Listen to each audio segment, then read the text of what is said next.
അൽഹംദുലില്ലാഹ് വസ്സലാത്തു വസ്സലാമു അലാ അഷ്റഫി റസൂലില്ലാഹി വഅലാ ആലിഹി വഅസ്ഹാബിഹിൽ ഫായിസീൻ. അമ്മാ ബഅദ്. ബിസ്മില്ലാഹിർ റഹ്മാനിർ റഹീം. യാ അയ്യുഹല്ലദീന ആമനൂ കുലൂ മിൻ ത്വയ്യിബാതി മാ റസഖ്നാകും. അൻ ഇബ്നു അബ്ബാസ് റളിയല്ലാഹു തആല അൻഹുമാ ഖാല ഖാല റസൂലുള്ളാഹി സ്വല്ലല്ലാഹു അലൈഹി വസല്ലം ഇത്തഖില്ലാഹ വതഅക്കുലുൽ ഖുബ്സ് വഫീ റിവായത്തിൻ സല്ലല്ലാഹു അൽആഫിയ വതഅക്കുലുൽ ഖുബ്സ് ഔ കമാ ഖാല. ആദരണീയരായ പണ്ഡിത സുഹൃത്തുക്കളെ, അൽ ഹസനാത്ത് ശരീഅത്ത് കോളേജിലെ പ്രിയപ്പെട്ട വിദ്യാർത്ഥികളെ, നമ്മുടെ സ്റ്റുഡൻസ് വിങ്ങിൻ്റെ മെഡിക്കൽ ഡിപ്പാർട്ട്മെൻറ്റിൻ്റെ ഇനാഗ്രേഷൻ പ്രോഗ്രാമിലാണ് നാം നിലകൊള്ളുന്നത്. ജഗനിയന്താവായ അല്ലാഹു തആല അചേതന ചേതന സസ്യ ജൈവ സമസ്ത സത്യജാലങ്ങളെ ഇവിടെ സൃഷ്ടിച്ചപ്പോൾ അതിൽ വളരെ ഉത്കൃഷ്ടത നൽകിയ ഒരു വിഭാഗമാണ് മനുഷ്യ വിഭാഗം. ആദിമ മനുഷ്യൻ ഈ ലോകത്തിലേക്ക് ജീവിതം പറിച്ചു നടുമ്പോൾ തന്നെ അള്ളാഹു അവർക്ക് ആരോഗ്യപരമായ സുഗമമായ ജീവിതത്തിന് വേണ്ട സെറ്റപ്പ് സംവിധാനം ചെയ്തു വെച്ചു എന്നത് വിശുദ്ധ ഖുർആനിലൂടെ തിരുസൂക്ത മൗക്തികങ്ങളിലൂടെ നമുക്ക് മനസ്സിലാക്കാൻ സാധിക്കും. ആദം നബി അലൈഹിസ്സലാം ഇവിടെ വന്നപാട് തന്നെ അദ്ദേഹത്തിനും ആദിമാതാവ് ഹവ്വയ്ക്കും തൻ്റെ സന്തതികൾക്കും സുഭിക്ഷമായി ഭക്ഷിക്കാൻ വേണ്ട ഗോതമ്പ് മണികൾ, അതിൻ്റെ കൃഷിപ്പാടങ്ങൾ, അതുപോലെ ഫ്രൂട്ട്സുകൾ, അതുപോലെ മാംസത്തിന് വേണ്ടതായ മൃഗങ്ങൾ, അതുപോലെ പുഴകൾ, നദികൾ, അതിലെ മത്സ്യങ്ങൾ, ഇത് മനുഷ്യൻ്റെ ആരോഗ്യം ഒരു വിഭാഗം ഇവിടെ ജീവിക്കുമ്പോൾ പ്രവർത്തിക്കുമ്പോൾ അവർ സുഗമമായി അവരുടെ കാര്യങ്ങൾ മുന്നോട്ട് പോകണം. അതിന് ആരോഗ്യം അത്യന്താപേക്ഷിതമാണ്. അതിനു വേണ്ട സംവിധാനത്തിൻ്റെ ഭാഗമായിട്ടാണ് സൃഷ്ടികർത്താവ് തന്നെ ഇതൊക്കെ ഇവിടെ ചെയ്തു വെച്ചത്. മഹാനായ ഹബീബായ റസൂലുള്ളാഹി സ്വല്ലല്ലാഹു അലൈഹി വസല്ലം തങ്ങൾ പരിശുദ്ധ ഖുർആനിലൂടെ നമുക്ക് തെറ്റിപ്പെടുത്തി തരികയാണ്. അല്ലാഹു തആല തന്നെ പറഞ്ഞു, ഓ സത്യവിശ്വാസികളെ, കുലൂ മിൻ ത്വയ്യിബാതി മാ റസഖ്നാകും, നിങ്ങൾക്ക് നാം ലഭ്യമാക്കിയതിൽ ഏറ്റവും നല്ലതിൽ നിന്ന് നിങ്ങൾ ഭക്ഷിക്കാം. അതിൽ മുഫസ്സിറുകളുടെ വ്യാഖ്യാനം നമുക്ക് കാണാം. നല്ലത് എന്ന് പറഞ്ഞാൽ നിങ്ങളുടെ ആരോഗ്യത്തിന് അനുപേക്ഷണീയമായ വസ്തുക്കൾ എന്നാണ്. പിന്നെ മതകീയമായിരിക്കുന്ന ഒരു വർഷം അവിടെ ഉണ്ട്, ഹലാലിൽ നിന്ന് എന്ന് മറ്റൊരു വ്യാഖ്യാനം ഇരിക്കട്ടെ.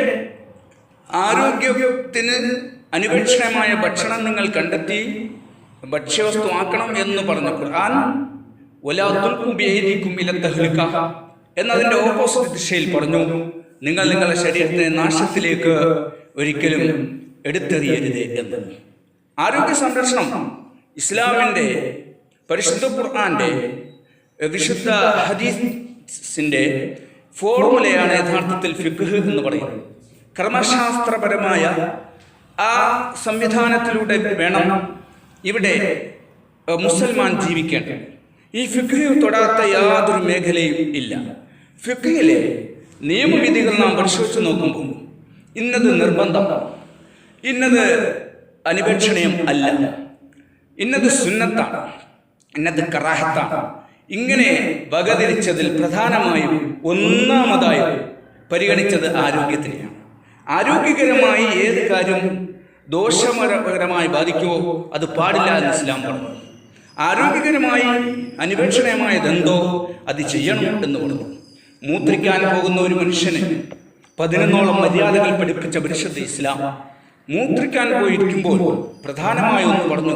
അല്ലാഹുവിന്റെ റസൂൽ പറഞ്ഞു, വലാ തബ്സു ഫിൽ ബൗലി, മൂത്രത്തിൽ നീ തുപ്പരുത്. എന്താണ് അതിന്റെ കുഴപ്പം? അപ്പോൾ തുപ്പരുത് എന്ന് പറഞ്ഞാൽ തുപ്പുന്നത് കറാഹത്തും തുപ്പാതിരിക്കുന്നത് ഐച്ഛികമായി പ്രതിഫലം കിട്ടുന്നതുമായി നമ്മുടെ ചിന്തിക്കേണ്ടത്. പ്രവാചകന്റെ കേവലം ചെറിയൊരു സുന്നത്ത്, ആ സുന്നത്ത് അറിയാതെ തന്നെ എടുക്കുന്നതിലൂടെ വലിയ ആരോഗ്യ സംരക്ഷണം. എന്താണ് അവിടെ തുപ്പിയാലുള്ള പ്രശ്നം? എന്താണ്? ഒരു വിദഗ്ധനായ ഡോക്ടറിൻ്റെ അടുക്കൽ ഒരാൾ ഒരു രോഗം വിഷയം ഒരു സീരിയസ് ആയ ഒരു പ്രശ്നമായിച്ചില്ല അയാൾ ശരിക്കുള്ളൊരു ഡോക്ടറാണെങ്കിൽ ആദ്യം അയാൾ കുടിമാനത്തിൽ എഴുതുന്നത് യൂറിൻ ആൻഡ് ബ്ലഡ് ടെസ്റ്റ് ആണ്.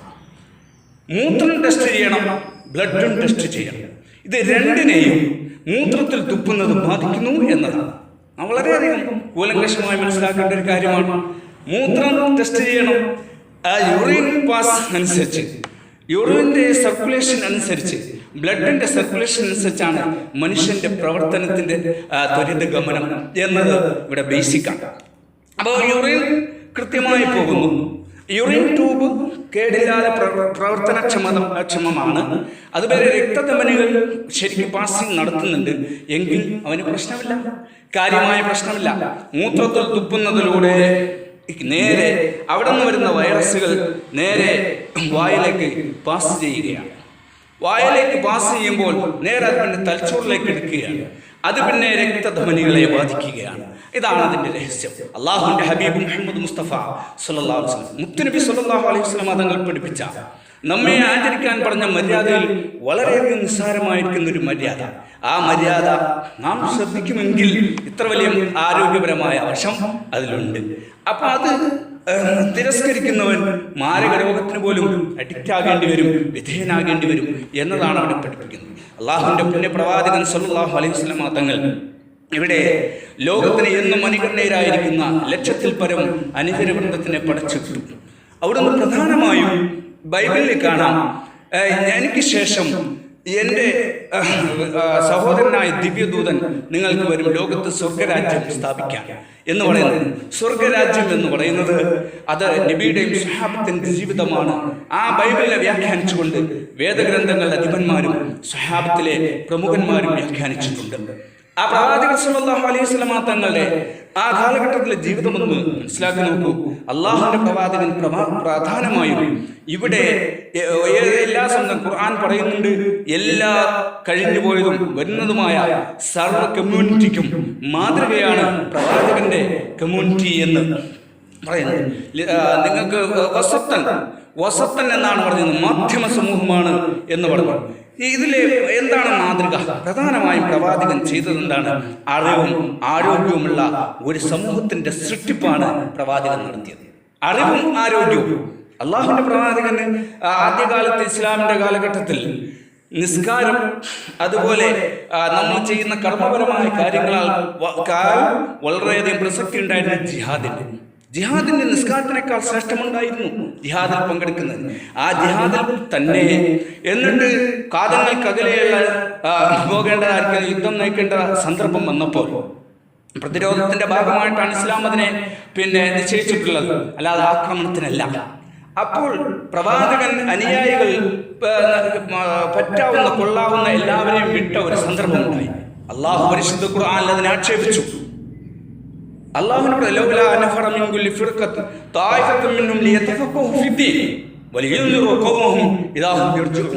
ഖുർആൻ വളരെ ശക്തിയുക്തം പ്രവാചകന്റെ നടപടിയെ മുക്തകണ്ഠം ധാരാളം പ്രശംസിച്ച ഖുർആൻ അവിടെ ആക്ഷേപസ്വത്തിൽ സംസാരിച്ച അള്ളാഹുവിന്റെ പ്രവാചകരെ എന്തുകൊണ്ട് ഓരോ ഗോത്രത്തിനും ഒരു പ്രതിനിധിയെങ്കിലും ഇവിടെ നിർത്തിയില്ല?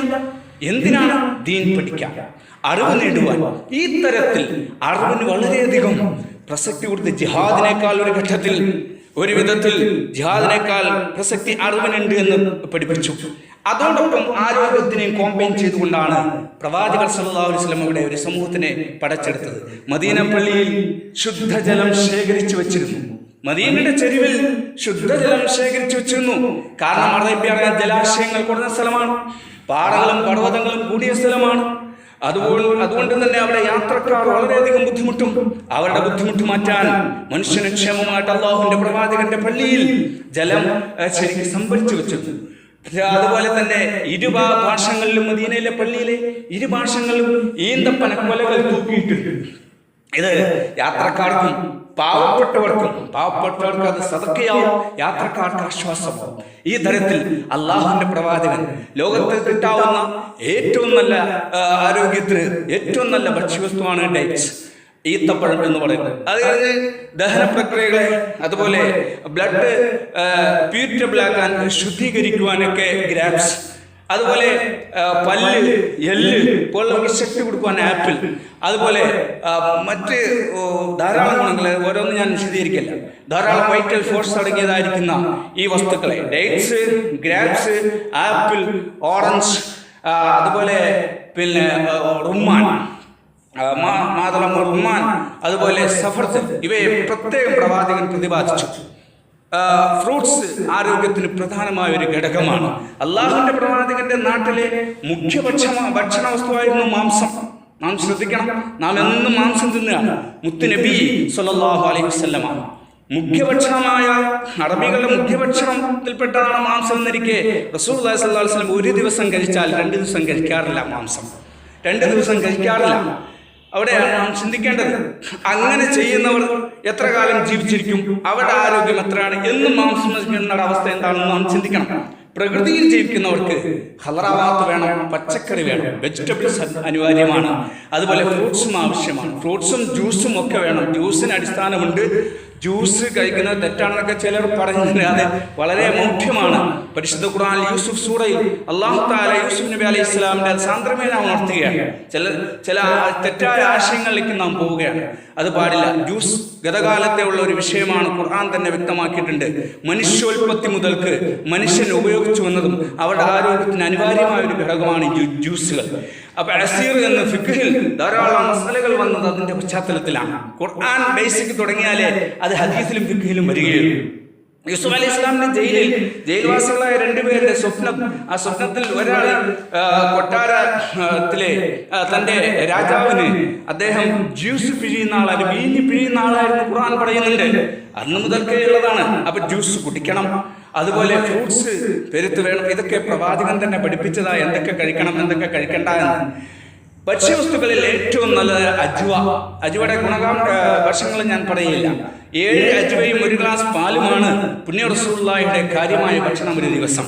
പിന്നെ നമ്മളതുപോലെ ഒരു 6-8 വട്ടം അങ്ങനെ ഭക്ഷണമില്ല. അതായത് അശാ, രാവിലെ ഇത് കഴിച്ചു കഴിഞ്ഞാൽ അള്ളാഹുവിന്റെ റസൂലിന് പിന്നെ ഭക്ഷണമല്ല. പിന്നെ മഗ്‌രിബിന് ശേഷം അശാഇയുടെ ഇടയിൽ ചെറിയൊരു ലഘുഭക്ഷണം, ഇത്രയേ ഉള്ളൂ. അള്ളാഹുവിന്റെ പ്രവാചകൻ വഫാത്തിന്റെ രോഗമല്ലാതെ, വഫാത്തോടനുബന്ധമായിട്ട് 2-3 ദിവസം സുഖമില്ലാതെ കിടന്നു എന്നതല്ലാതെ ചെറിയൊരു പനി പോലും അല്ലാഹുവിന്റെ മുത്ത് നബി സ്വല്ലല്ലാഹു അലൈഹി വസല്ലം തങ്ങൾക്ക് വന്നിട്ടില്ല. വലിയൊരു അത്ഭുതം. അതിന് ശരി, റസൂലുള്ളാഹി ഏറ്റവും ആരോഗ്യപരമായിരിക്കുന്ന ലോകത്തെ ഏറ്റവും പരിപൂർണരാണ് എന്ന് നമുക്ക് മാറ്റിവെക്കാം ആ പാർട്ട്. പക്ഷേ റസൂലുള്ളാഹിയുടെ അനുയായികളിൽ എത്രമാത്രം ആരോഗ്യവാന്മാരായിരുന്നു സഹാബ, വളരെ ചിന്തിക്കേണ്ടതാണ്. നമുക്ക് ഇന്ന് നമ്മുടെ മെഡിസിൻ ധാരണകൾ വളരെ തിരുത്തേണ്ടിയിരുന്നു. എന്തായിരുന്നു അവരുടെ അവസ്ഥ? മുക്കൗസിസ് രാജാവ് ബുഖാരി ഷരീഫിൽ തന്നെ അത് കാണാം. മുക്കൗസിസ് രാജാവ് അദ്ദേഹത്തിന്റെ ഭരണ പരിഷ്കാരത്തിന്റെ ഭാഗമായിട്ട് അദ്ദേഹം വിവിധ ഭാഗങ്ങളിൽ ഡോക്ടേഴ്സിനെ അയച്ചു. അതൊരു വലിയ ഉപകാരമാണ് അദ്ദേഹം ചെയ്തത്. ധാരാളം സ്ഥലത്ത് അദ്ദേഹം ഡോക്ടർ സംഘങ്ങളെ അയച്ചു. മദീനയിലും 6 അംഗ സംഘ ഡോക്ടർമാരെ അയച്ചു. അവർ വന്നു 2 മാസം താമസിച്ചു. ഒരു കുട്ടീനെ കിട്ടിയില്ല. ഒരു രോഗം, ചെറിയൊരു പനിയെന്ന്, ഒരു തലവേദന എന്ന് പറയാൻ ഒരാളെ കിട്ടാതെ അവർ വിഷമിച്ച് അവിടെ നിന്ന് തിരിച്ചുപോയി. അതിന്റെ പിന്നീട് അത് കാരണമായിട്ട് ആയിരക്കണക്കിന് പേർ മുക്കൗസിസിന്റെ രാജ്യത്ത് നിന്ന് ഇസ്ലാമിലേക്ക് കടന്നു, ഇസ്ലാമിലേക്ക് റിക്രൂട്ട് ചെയ്യപ്പെട്ടു. എന്തിന്റെ പേരിൽ? എന്താണ് അവിടെ ചെയ്യുന്നത്? ഒന്നും കാണുന്നില്ല.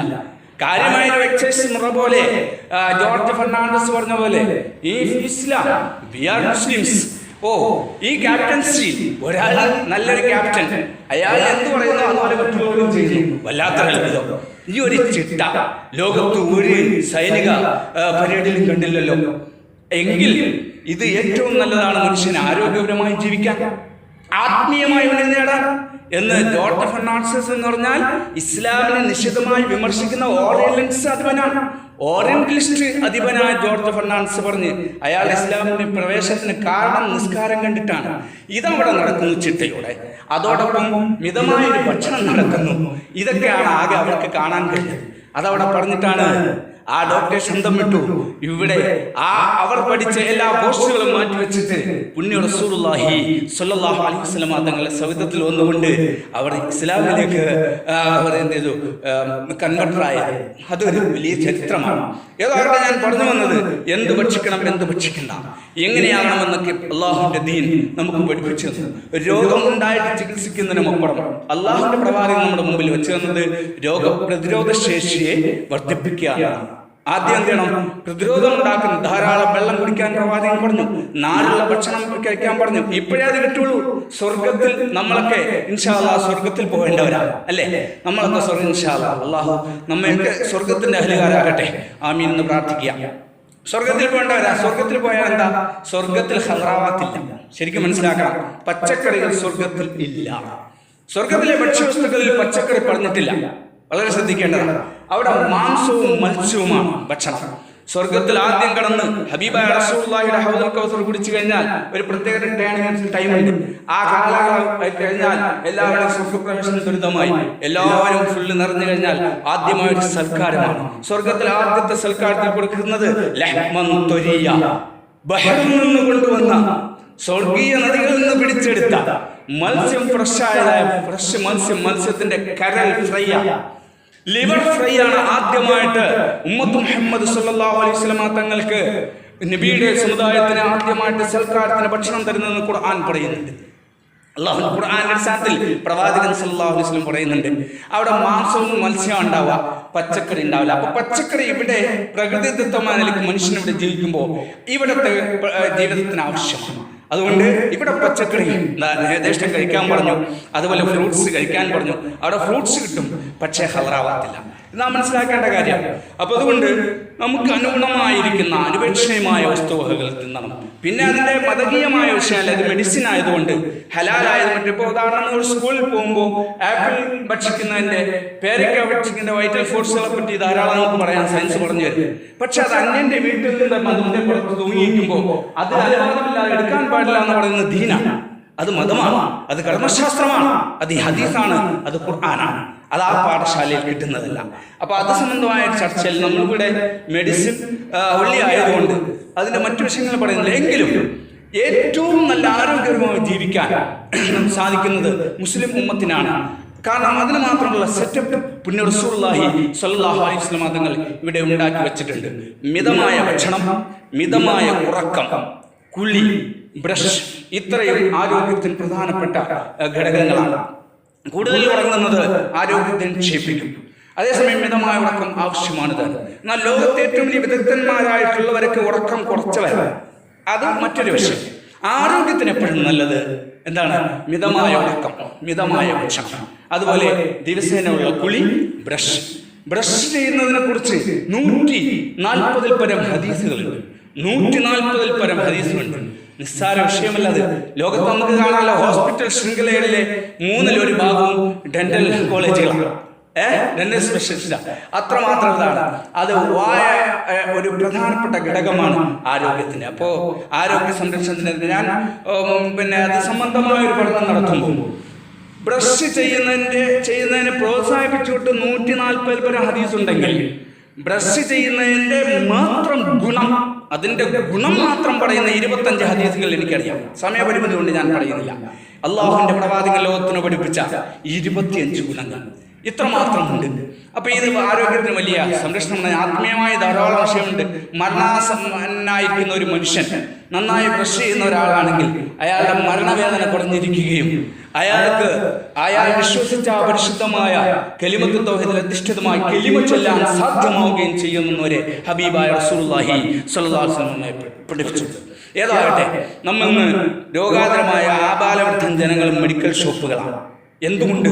നമ്മുടെ ജീവിത ശൈലി രോഗങ്ങളാണ്. എന്ത് ഭക്ഷിക്കണം, എന്ത് ഭക്ഷിക്കണ്ട, എങ്ങനെ ഭക്ഷിക്കണം എന്നൊന്നും അറിയാതെ നോക്കൂ. അള്ളാഹുവിന്റെ പ്രവാചകൻ എന്ത് പഠിപ്പിച്ചു? നിന്ന് കുടിക്കരുതേ. നിന്ന് കുടിച്ച ഒരു ശിഫയില്ലാത്ത, ശമനമില്ലാത്ത രോഗത്തിന് വിധേയമാകും എന്ന് അള്ളാഹുവിന്റെ പ്രവാചകൻ പഠിപ്പിച്ചു. ഇന്നതാണല്ലോ ഏറ്റവും കൂടുതൽ കാർന്നു തിന്നപ്പെടുന്നത്. അപ്പോ നിന്ന് കുടിക്കുക. നമ്മളൊരു സയൻസിൽ ശരിക്കും നോക്കുകയാണെങ്കിൽ ശരിക്കും വിഷ്വലായ ഒരു വിഷ്വൽ ശരിക്കും കണ്ടു നോക്കും. ഇന്ന് അതിനുള്ള സംവിധാനങ്ങളൊക്കെ ഉണ്ട്. അതൊക്കെ ഉപയോഗപ്പെടുത്തി നോക്കിയാൽ മെഡിക്കൽ കോളേജ് കേന്ദ്രമായിട്ടൊക്കെ കാണാം.